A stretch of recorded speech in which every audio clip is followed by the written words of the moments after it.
Good afternoon friends, ಎಲ್ಲರೂ ಹೇಗಿದ್ದೀರಾ? ಚೆನ್ನಾಗಿದ್ದೀರಾ ಅಂತ ಭಾವಿಸ್ತೀನಿ. ಇವತ್ತು ಲಂಚಿಗೆ ನಾನು ಎಗ್ ರೈಸ್ ಮಾಡೋಣ ಅಂತ ಅಂದ್ಕೊಂಡಿದ್ದೀನಿ. ಸೊ ಹಾಗೆ ಆ ರೆಸಿಪಿನ ನಿಮ್ಮ ಜೊತೆ ಶೇರ್ ಮಾಡಬೇಕು ಅಂತ ಅನಿಸ್ತು, ಹಾಗಾಗಿ ವಿಡಿಯೋ ಮಾಡ್ತಿದ್ದೀನಿ.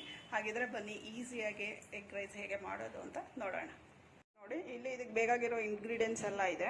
ಒಂದು 4 ಮೊಟ್ಟೆ ತೊಗೊಂಡಿದ್ದೀನಿ, ಸ್ವೀಟ್ ಕಾರ್ನ್ ಇದೆ, ಕ್ಯಾಪ್ಸಿಕಮ್, ಹಾಗೆ ಬೀನ್ಸ್, ಕೋಸು, ಕ್ಯಾರೆಟ್, ಆನಿಯನ್, ಮತ್ತು ಇಲ್ಲೊಂದು 2 ಗ್ರೀನ್ ಚಿಲ್ಲಿ ತೊಗೊಂಡಿದ್ದೀನಿ, ಮತ್ತು ಶುಂಠಿ ಬೆಳ್ಳುಳ್ಳಿ ಪೇಸ್ಟು, ಕೊರಿಯಾಂಡರ್, ಹಾಗೆ ಇಲ್ಲಿ ಸೋಯಾ ಸಾಸ್, ಹಾಗೆ ಸ್ವಲ್ಪ ಪೆಪ್ಪರ್ ಪೌಡರ್.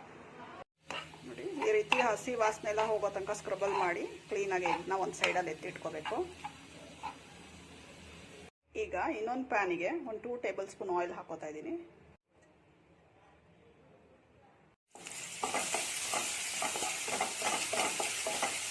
ಲಾಸ್ಟಲ್ಲಿ ಸ್ವೀಟ್ ಕಾರ್ನ್ ಆ್ಯಡ್ ಮಾಡ್ತಾ ಇದ್ದೀನಿ.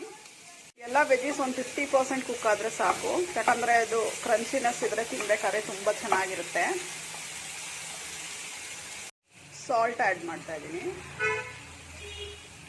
ಈಗ ಕುಕ್ಡ್ ರೈಸ್ನ ಹಾಕ್ತಾ ಇದ್ದೀನಿ. ನೀವು ಬೇಕಿದ್ರೆ ಇದಕ್ಕೆ ಬಾಸುಮತಿ ರೈಸ್ ಬೇಕಿದ್ರು ಯೂಸ್ ಮಾಡ್ಕೋಬೋದು. ಈಗ ಇದಕ್ಕೆ 1 ಟೇಬಲ್ ಸ್ಪೂನ್ ಸೋಯಾ ಸಾಸ್ ಹಾಕ್ತಾ ಇದ್ದೀನಿ, 1/2 ಟೇಬಲ್ ಸ್ಪೂನ್ ಪೆಪ್ಪರ್ ಹಾಕ್ತಾ ಇದ್ದೀನಿ. ಈಗ ಎಗ್ ಮಾಡಿಟ್ಕೊಂಡಿದ್ವಲ್ಲ ಅದನ್ನು ಹಾಕ್ತಾ ಇದ್ದೀನಿ. ಈಗ ಎಲ್ಲ ಚೆನ್ನಾಗಿ ಮಿಕ್ಸ್ ಮಾಡಬೇಕು. ಎಗ್ ರೈಸ್ ಅಥವಾ ಎಗ್ ಫ್ರೈಡ್ ರೈಸ್ ರೆಡಿಯಾಗಿದೆ. ಸರ್ವ್ ಮಾಡ್ಕೊಳ್ಳೋಣ.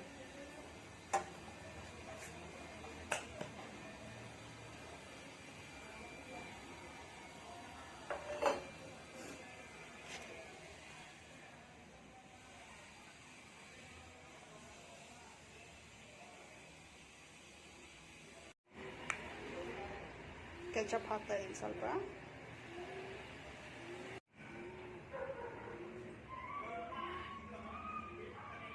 ನೋಡಿದ್ರಲ್ಲ ಎಷ್ಟು ಈಸಿ ಆ್ಯಂಡ್ ಸಿಂಪಲ್ಲಾಗಿ ನಾವು ಎಗ್ ರೈಸ್ ಅಥವಾ ಎಗ್ ಫ್ರೈಡ್ ರೈಸ್ನ ರೆಡಿ ಮಾಡ್ಬೋದು ರೆಸ್ಟೋರೆಂಟ್ ಸ್ಟೈಲ್ ರೀತಿಯಲ್ಲೇ. ಅದು ಅಲ್ಲದೆ ಯಾವುದೇ ರೀತಿಯಾದ ಆರ್ಟಿಫಿಷಿಯಲ್ ಕಲರ್ಸ್ನ ಯೂಸ್ ಮಾಡದೆ ಎಷ್ಟು ಬ್ಯೂಟಿಫುಲ್ಲಾಗಿ ಮಾಡ್ಕೋಬೋದು ಅಂತ. ಹಾಗೆ ಇದು ಟೇಸ್ಟ್ ನೋಡೋಣ ಹೇಗಿದೆ ಅಂತ.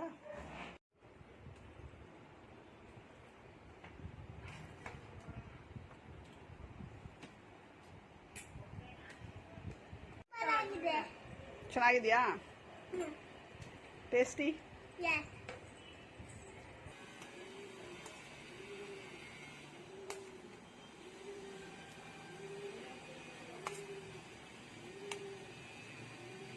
ಸಕ್ಕತ್ತಾಗಿದೆ ಟೇಸ್ಟ್ ಮಾತ್ರ. ನೀವು ಹೊರಗಡೆ ರೆಸ್ಟೋರೆಂಟಲ್ಲೆಲ್ಲ ತಗೋತೀರಲ್ಲ ಅದೇ ರೀತಿ ತುಂಬಾ ಚೆನ್ನಾಗಿದೆ. ತುಂಬ ಹೈಜೀನಿಕಾಗಿ ಮನೆಯಲ್ಲೇ ಮಾಡ್ಕೋಬೋದು. ಮಕ್ಕಳಿಗಂತೂ ತುಂಬ ಇಷ್ಟ ಆಗುತ್ತೆ ಈ ರೀತಿ ಮಾಡಿಕೊಟ್ರೆ. ಸೊ ನೀವು ಒಂದ್ಸತಿ ಈ ರೀತಿ ಟ್ರೈ ಮಾಡಿ ನೋಡಿ ಅಂತ ಹೇಳ್ತಾ ಇವತ್ತಿನ ವಿಡಿಯೋ ಎಂಡ್ ಮಾಡ್ತಾ ಇದ್ದೀನಿ. Save in the next video. Bye.